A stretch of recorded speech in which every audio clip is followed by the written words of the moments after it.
হামলার পরিকল্পনা মমতার মোবাইল ফোনের কল লিস্ট পরীক্ষা করা উচিত সিবিআইয়ের। এই মুহূর্তে আরজিকর কাণ্ড নিয়ে রয়েছে আরও এক বিরাট চাঞ্চল্যকর খবর। সঙ্গে সঙ্গে আজ ফের প্রধানমন্ত্রী নরেন্দ্র মোদী এবং একই সাথে মুখ্যমন্ত্রী মমতা বন্দ্যোপাধ্যায়ের তরফ থেকে গোটা দেশবাসী এবং রাজ্যবাসীর জন্য নতুন করে ঘোষণা করা হলো 50টি বিরাট বড়সড় আপডেট, যা কিনা প্রত্যেক নাগরিকের ওপর ব্যাপকভাবে প্রভাব পড়তে চলেছে। প্রত্যেকটি খবরের দিকে বিস্তারিতভাবে আমরা নজর রাখবো। প্রথমেই দেখে নেব আজকের গুরুত্বপূর্ণ আরও বেশ কয়েকটি শিরোনাম হেডলাইন্সগুলি। তো দেখুন, আজকের হেডলাইন্সে বলা হয়েছে, পুরুষ মানুষের জাত আমায় ছিঁড়ে খাবে। আরজিকর কাণ্ডে চরম ট্রোলিংয়ের পর কেঁদে ভাসালেন রচনা। সিবিআইয়ের জালে সন্দীপ, মাঝ রাস্তা থেকে আটক আরজিকরের প্রাক্তন অধ্যক্ষ, অবশেষে গ্রেপ্তার। আর কদিন আন্দোলন চলবে, আরজিকরে পেশেন্ট রেফার করা হবে না, বড় ঘোষণা মুখ্যমন্ত্রীর। রাস্তা থেকে ধরে নিয়ে যাবার পরেই গ্রেপ্তার সিবিআইয়ের জালে আরজিকরের প্রাক্তন অধ্যক্ষ সন্দীপ ঘোষ। অপর্ণাকে আরজিকরে অসম্মানিত হতে দেখে আমি লজ্জিত। অন্ধকার সময়ে ওনাকে প্রয়োজন, মুখ খুললেন অঞ্জন দত্ত। আরজিকর কাণ্ডে একটাই দাবি, ফাঁসি চাই। নারী বাহিনী নিয়ে পথে নামলেন মমতা। কখনো কখনো এক আধটা ঘটনা ঘটে যায়, এবার বলেই ফেললেন মুখ্যমন্ত্রী। রাজভবনের চা চক্রে আমন্ত্রিত নন মেয়র এবং সিপি, এক ফোঁটা জলও খায়নি, মন্তব্য ক্ষুব্ধ মুখ্যমন্ত্রীর। পুলিশি ধরপাকড় শুরু হতেই পোশাক বদল করে জায়গা পাল্টে ফেললেন মীনাক্ষীরা। শহরে সন্দেশখালী মডেল। প্রশাসনের ব্যর্থতা, সিবিআইকে ফ্রি হ্যান্ড দিল হাইকোর্ট। কলকাতা পুলিশের কপালে জুটল তিরস্কার। আরজিকর হাসপাতালটাই বন্ধ করে দিচ্ছে কড়া পর্যবেক্ষণ হাইকোর্টের প্রধান বিচারপতির। আরজিকরে হামলায় 9 জন অভিযুক্তকে আদালতে তুলল পুলিশ। কড়া নির্দেশ বিচারকের। কারো ক্ষতি করেনি, সত্য লুকিয়ে দেওয়ার চেষ্টা হচ্ছে। আরজিকর নিয়ে প্রতিবাদ সভায় মমতা বললেন, touch me if you can. RG Kar হামলায় তৃণমূল যোগ, ভুল স্বীকার কাউন্সিলর ঘনিষ্ঠের। তোলপাড় করা দাবি যুবকের। প্রশাসনকে লাথি মারতে পারছো না, মুখ্যমন্ত্রীর বাড়ি ঘেরাও করো। আরজিকর প্রসঙ্গে ফের সরব রোদ্দুর রায়। সেক্স র্যাকেট, ড্রাগ র্যাকেট চলতো, 2 নম্বরই টাকার বড় অংশ পার্টির আসল জায়গায় পাঠাতো অধ্যক্ষ সন্দীপ ঘোষ। এক মহিলা ইন্টার্ন সহ 7 জন মিলে খুন করেছিল তরুণীকে। মৃতদেহ ধর্ষণ করেছিল সঞ্জয়। আরজিকর হাসপাতালের তরুণী চিকিৎসককে ধর্ষণ খুনের ঘটনায় চাঞ্চল্যকর অডিও পোস্ট করল অমিত মালব্য। মমতা বন্দ্যোপাধ্যায়কে বোবা পুতুল বলে কটাক্ষ। মহুয়া মৈত্রর তীব্র প্রতিক্রিয়া। খারাপ খবর, লক্ষ্মীর ভাণ্ডারের জন্য আচমকা নয়া বিজ্ঞপ্তি। তাহলে কি বন্ধ করে দেওয়া হবে লক্ষ্মীর ভাণ্ডার প্রকল্প? জানবো বিস্তারিত। মিছিলে ছিলাম, আবেগের বশে ভাঙচুর চালিয়েছে। আরজিকরে হামলায় দাবি নাগের বাজার থেকে ধৃতের। কে সন্দীপ ঘোষকে আরজিকর থেকে বদলি করে ন্যাশনালের প্রিন্সিপাল হবার অর্ডারটা দিয়েছিল? এই মুহূর্তের বড় খবর। হামলার পরিকল্পনা মমতার, ওর মোবাইল ফোনের কল লিস্ট পরীক্ষা করা উচিত সিবিআইয়ের। বিরাট মন্তব্য শুভেন্দু অধিকারীর। আর মিলবে না টাকা, বন্ধ হয়ে যাচ্ছে লক্ষ্মীর ভাণ্ডার, জারি নয়া বিজ্ঞপ্তি। আরজিকরে মাইকিং শান্তনু সেনের পদ খুইয়ে ডেডলাইন বেঁধে দিলেন তৃণমূল নেতা। বুক টিপে জিজ্ঞেস করে, এটা আসল না নকল? রবীন্দ্র সদনে রূপান্তরকামী নারীকে চরম হেনস্থা, বিস্ফোরক বন্যাকর। কোনো পরিষেবা বন্ধ নেই, বড়রা চালাচ্ছেন, আন্দোলন থামবে না। মমতার বার্তার পর হুঁশিয়ারি চিকিৎসকদের। বাংলাদেশে হিন্দুদের সুরক্ষা এবং নিরাপত্তার প্রতিশ্রুতি দিয়ে মোদীকে ফোন হিউনিসের। হাসিনার বিরুদ্ধে মামলার পাহাড়, হাসিনাকে দেশে ফেরাতে ভারতকে আর্জি বাংলাদেশের। ইন্দিরা গান্ধীর মতো পদক্ষেপের দাবি। বাংলাদেশের হিন্দুদের রক্ষায় মোদীকে মুসলিম বিধায়কের কড়া আহ্বান। পুজোয় ক্লাবে অনুদান না দিয়ে হাসপাতাল সারান, সোজা আরজিকর থেকে মুখ্যমন্ত্রীকে আর্জি টলিউডের। সেমিনার হলের ঘর ভাঙতে কেন তাড়াহুড়ো? রাজ্যের হলফনামা চাইল আদালত, পোস্টের মুখে পুলিশও। মেয়েটির বাবা মাকে এক বিজেপি নেত্রী গাড়ি থেকে প্রায় নামিয়েই ফেলেছিল, বিস্ফোরক মমতা। আরজিকরে ভাঙচুর করেছে সিপিএম এবং বিজেপি, মিছিল শেষে বললেন মমতা। আরজিকরে হামলা চালিয়েছে মমতাই, বিস্ফোরক মন্তব্য অধীর রঞ্জন চৌধুরীর। রাজনীতি করার আগে আমি মানুষ, দেশের সামনে অপমান। বাম বিজেপিকে তুমুল আক্রমণ মমতার। আমার হৃদয় জ্বলে পুড়ে যাচ্ছে, আমি এই ঘটনা সহ্য করতে পারছি না, প্রতিবাদে সরব হয়ে বললেন মুখ্যমন্ত্রী। আমি জানি সিপিএম আর বিজেপি আরজিকরে গিয়ে ভাঙচুরটা করেছে, মন্তব্য মমতার। কত ভিড় হবে আন্দাজে ছিল না পুলিশের। আরজিকর ভাঙচুর কাণ্ডে ব্যর্থতা মানলেন নগরপাল। সন্দীপ ঘোষের কুকীর্তি জানলে শিউরে উঠবেন। কলকাতায় তরুণী চিকিৎসকের খুনের পর শক্তিগড়ে আদিবাসী নার্সিং পড়ুয়ার গলা কাটা মৃতদেহ উদ্ধার। আরজিকর কাণ্ডে নয়া মোড়, আরও 3 জনকে তলব সিবিআইয়ের। এবার স্ক্যানারে কারা কারা জানবো। আরজিকর কাণ্ডের প্রতিবাদ দেশজুড়ে 24 ঘন্টা কর্মবিরতির ডাক আইএমের। তো চলুন এবারে আমরা আজকের বাছাই করা বেশ কয়েকটি অতি গুরুত্বপূর্ণ খবর নিয়ে বিস্তারিতভাবে আলোচনা করে নেই। আর তার আগে আপনাদের কাছে করব একটা ছোট্ট রিকোয়েস্ট, আপনি যদি আমাদের চ্যানেলে নতুন হয়ে থাকেন তাহলে আমাদের চ্যানেলে সাবস্ক্রাইব করার সঙ্গে সঙ্গে পাশের বেল আইকনটিকে বাজিয়ে রাখবেন।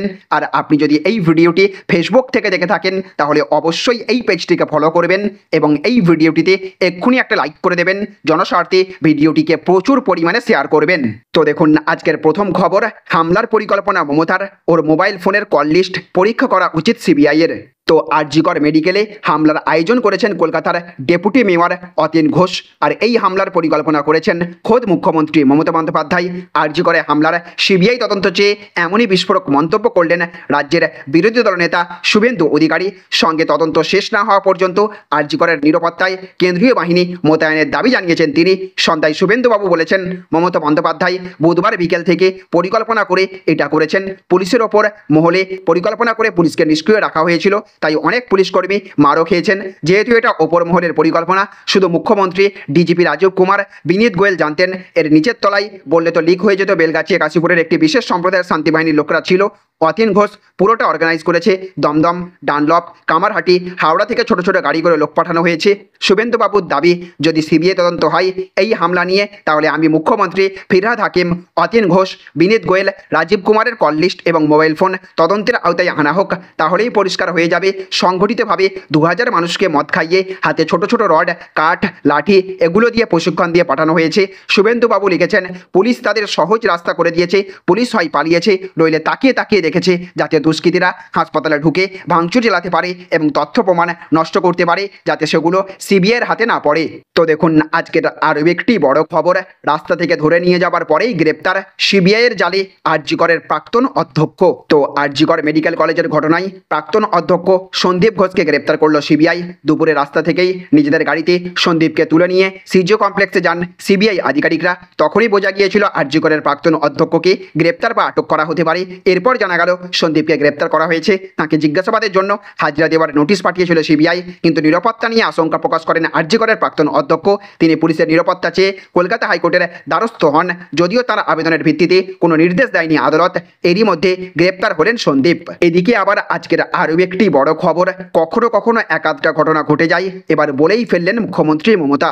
তো রাজভবনে ফের আরজিকর কাণ্ড নিয়ে মুখ খুললেন মুখ্যমন্ত্রী মমতা বন্দ্যোপাধ্যায়। কালকে হাসপাতালে ভাঙচুরের ঘটনা নিয়ে সরব তিনি বলেছেন, আমি ছাত্রছাত্রীদের দোষ দিচ্ছি না, রামবাম মিলে এটা করিয়েছে, বহিরাগত রাজনৈতিক লোক এটা করেছে। কখনো কখনো একাধটা ঘটনা ঘটে যায়, এর একটাই শাস্তি, ফাঁসি দিয়ে দাও। আমরা কালকেই মিছিল করব ফাঁসির দাবিতে। এদিকে আবার আজকের আরও একটি বড় খবর, আরজিকর হাসপাতালটাই বন্ধ করে দিচ্ছে কড়া পর্যবেক্ষণ হাইকোর্টের প্রধান বিচারপতির। তো তিলোত্তমার মৃত্যুর ঘটনায় যখন ফুঁসছে গোটা দেশ, তারই মধ্যে ঘি ঢেলেছে রাতের ঘটনা। ভেঙে তছনছ করে দেওয়া হয়েছে আরজিকরের ইমার্জেন্সি বিভাগ, ভেঙে দেওয়া হয়েছে আন্দোলনকারীদের মঞ্চ। পুলিশ কার্যত দর্শকের ভূমিকা পালন করেছে বলেই অভিযোগ। সেই ঘটনার পর এবার কড়া পর্যবেক্ষণ কলকাতা হাইকোর্টের। আরজিকর হাসপাতালটাই বন্ধ করে দেওয়া ভালো, সব রোগীদের অন্য হাসপাতালে পাঠিয়ে দিচ্ছে। জনস্বার্থ মামলার শুনানিতে এমনটাই বললেন কলকাতা হাইকোর্টের প্রধান বিচারপতি টিএস শিবগানাম। রাতের ঘটনায় রাজ্য তথা পুলিশের ভূমিকা নিয়ে কার্যত বিরক্ত আদালত। এই দিন শুনানির শুরু থেকেই প্রধান বিচারপতি প্রশ্ন তুলেছেন, আন্দোলনকারীদের নিরাপত্তা কোথায়? এভাবে কি আদৌ হাসপাতাল চালানো সম্ভব? এই দিন প্রধান বিচারপতি স্পষ্ট বলে দেন, আরজিকরের ঘটনায় পুলিশের ভূমিকা নিন্দনীয়। আদালত প্রশ্ন তুলেছে, 100 জন লোক জড়ো হলেও পুলিশের কাছে খবর থাকা জরুরি, তাহলে 7000 লোকের উপস্থিতি কেন জানতে পারল না হাইকোর্ট? এদিকে আবার আজকের আরও একটি বড় খবর, আর মিলবে না টাকা, বন্ধ হয়ে যাচ্ছে কি লক্ষ্মীর ভাণ্ডার, জারি নয়া বিজ্ঞপ্তি। তো মহিলাদের জন্য পশ্চিমবঙ্গ সরকারের তরফ থেকে একাধিক প্রকল্প চালু করা হয়েছে। এর মধ্যে অন্যতম হলো লক্ষ্মীর ভাণ্ডার। 21 বিধানসভা নির্বাচনের আগে এই প্রকল্পের কথা ঘোষণা করা হয়েছিল। নির্বাচনে জিততেই নিজের প্রতিশ্রুতি রাখেন মমতা বন্দ্যোপাধ্যায়। এবার রাজ্য সরকারের এই স্কিম নিয়েই চিন্তার খবর।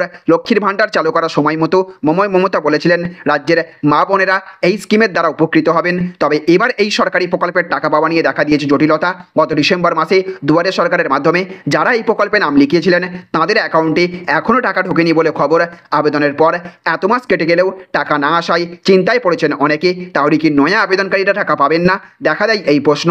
সেই সঙ্গেই শুরু হয়েছে রাজনৈতিক চাপানুতর।